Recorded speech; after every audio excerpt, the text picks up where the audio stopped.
Magandang araw po, welcome po sa aking channel Love 9 TV. Patalasasan po, meron po ba kayong mga properties na napapabayaan or non-performing assets? Plan nyo ibenta, pero wala kayong oras pagbenta nito. Kung ito'y pagkakatiwala nyo po sa amin, tawag lang po kayo sa aking numero. Usap po tayo. Gawan ko po ng video for free. Yes, libre po. Wala po kayong babayaran. Tutulungan pa namin kayong mabenta ang inyong property. Kami na po bala sa marketing, sa boosting or paid ads. Even sa tripping, hindi na po kayo mapapagod sa pag-entertain ng mga buyers. Kami na po bala sa lahat. Tawag lang po kayo. Nandito po tayo ngayon sa Nasugbu, Batangas kung saan meron po tayong bagong video presentation. Isang residential farm lot na may total lot area na 21 hectares. Mula po sa pag-start ng video, parte na po yun ng property na kung saan ito po'y dinaanan ng barangay road. Kaya kung hanap nyo po'y isang murang lupain na malaking sukat ng lupa, ito na po yung hinahanap nyo. At ang kagandahan pa po dito, meron po itong mountain view. Kaya marami po kayong pwedeng i-project dito. Mamaya po sa dulong parte nitong video, pag-usapan natin ang presyo nito, pati distance, location, at travel time. May ilang mga fruit-bearing trees sa paligid po nito.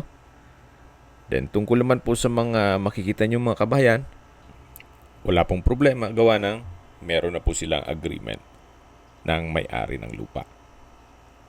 So ito pong binabaybay natin ay parte na po ito ng lupang binebenta o ng 21 hectares. Hanggang sa dulo po ito. Then dito po sa kabilang side ng barangay road ay parte pa po yan ng lupang binebenta. Tungayin nyo po, napakatahimik, sariwa ang hangin, at sa klima naman, panayad lang, hindi naman siya ganun kainit, at hindi naman ganun kalamig. At ang kagandahan pa po dito, ito po may access na ng tubig at kuryente. Then, flood-free area. Sa internet provider naman, meron na rin po sa kalapit barangay na kung saan pwede naman pong magpa-connect. Hanggang dito po ang property line sa may malaking puno. Then, mag-U-turn na po tayo para pakita naman sa inyo yung kabilang side ng property. So, dito po sa side na to, medyo elevated ng konti, pero patag naman po yan. Hanggang dun sa hilly na part. So, habang pinagmamasdan nyo po itong kapaligiran, pag-usapan natin ang distance, location, at travel time. Mula po sa Nasugbu Highway, ang distance is 5.4 kilometers at ang travel time is 7 minutes. Opo, napakalapit lang po nito sa mismong highway. Kaya accessible din po ito ng public transportation. Mula naman po sa Walter Mart, Nasugbu, ang distance is 9.4 kilometers at ang travel time is 13 minutes. Mula naman po sa bayan ng Nasugbu kung saan kompleto na po doon gaya ng groceries, convenience store, remittance center, banks, schools, church at hospital, even mga beach resorts, ang distance is 8.9 kilometers at ang travel time is 15 minutes. Yan po yung lagi kong binabanggit sa aking video na dapat yung i-consider sa paghanap ng property, yung meron pong malapit na hospital. Hindi ko naman po sinasabing sakitin kayo. Yan naman po for emergency purpose lang naman. At mula naman po sa Twin Lakes, isa po sa pasyalan sa Tagaytay, ang distance is 32.5 kilometers at ang travel time is 39 minutes. At mula naman po sa Manila o sa airport, ang distance is 107 kilometers at ang travel time is 2 hours and 20 minutes. Okay, sa presyo na po tayo. Binebenta po ito ni owner sa halagang 600 pesos per square meter.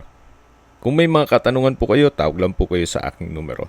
At sa mga kababayan naman natin na sa ibang bansa, meron po akong Telegram. Sa mga iPhone user naman, may iMessage. Meron din pong Imo, Skype, Viber at WhatsApp. Same number lang po, 0917-316-3399. Sa mga nagtatanong naman po ng aming Facebook, meron po kaming Facebook page na Nov9TV at Facebook Real Video. Meron din pong TikTok at Instagram. May ibang YouTube channel po kami na The Nov9TV channel, Nov9TV Listings, Nov9TV On The Spot, at Nov9TV Updates. Sana po naibigan nyo ang video presentation. Paki-like and subscribe na lang po sa aking channel para ma-update din po kayo sa aking future listings.